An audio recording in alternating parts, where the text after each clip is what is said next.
October 13th, 2004 to be exact. I saw this white Buick pull out in the intersection. Now, I didn't realize it, but he had the sun in his eyes, and he decided to go for the left turn that he was making, and I was in his path. He couldn't see me because of the sun. I got hit. My leg was crushed between the motorcycle and the Buick. I recall waking up for a moment in the ambulance saying, could you please call my wife? And then I passed out again. When I woke up, I saw tubes coming out of my head, mouth, everything. I was strapped to the bed, etc., etc.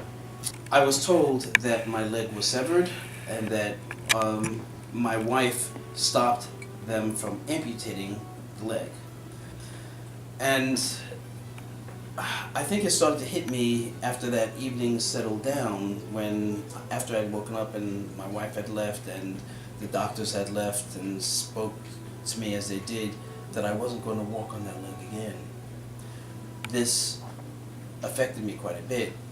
I was lying in a hospital room alone at that point in time. Television was on, and a commercial came on with people running across the beach. I was watching these people run across the beach, and I said, I'm never going to be able to do that again. And I started crying like you couldn't believe. I didn't know what I would be like not being able to walk.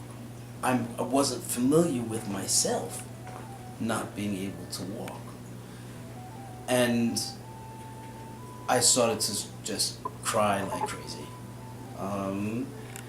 How can I continue on? Who am I if I'm not able to walk? I was thinking. So, of course I had to get over that, in order to arrive at where I am today. But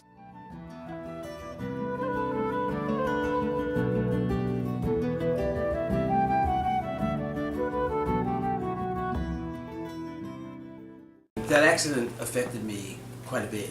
It gave me a lot of valuable things. You say it hurt me, it damaged me, it set me back, it took me out of work. How could it give me valuable things? Alain, the lessons I learned during the accident, during my recovery, which was about 4 months, and even after that, was quite significant. They essentially changed me as a person. I saw all these people running around trying to save my life. This one was at the head, the other one's on the chest, the other one's on the leg, and all these people were running around saving my life. And when they asked me what I did, I felt very embarrassed because at the time I was a software engineer writing programs for other developers that no one knew anything about. I wasn't touching life at all. That was the very first lesson I learned. I saw a line of friends come to my room that didn't stop. I never knew I had that many friends, and I felt negligent. How could I have had that many friends and not know it?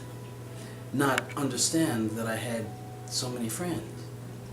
I didn't, I knew I had friends, but when I saw that line of people waiting to visit me, I was shocked. I looked online to see how my accident was being received by others, and I was shocked at the reception. I didn't think that I mattered that much beyond my normal circles. And I was watching my influence spread larger than I thought. That taught me a lot. I wanted to demonstrate coming back. The doctor said I'd never walk on it again, and I proved him wrong 6 months later. So I'd like to think that my recovery alone inspired a lot of people. There's a lot of other miraculous recoveries around us all the time. I'm not the only quote-unquote miracle.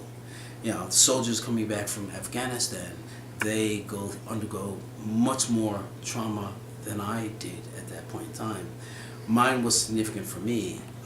But having gone through that trauma, the sympathy and connection I feel with a soldier coming back from Afghanistan wounded is tremendous. My heart goes out to him. I know the struggle he will have.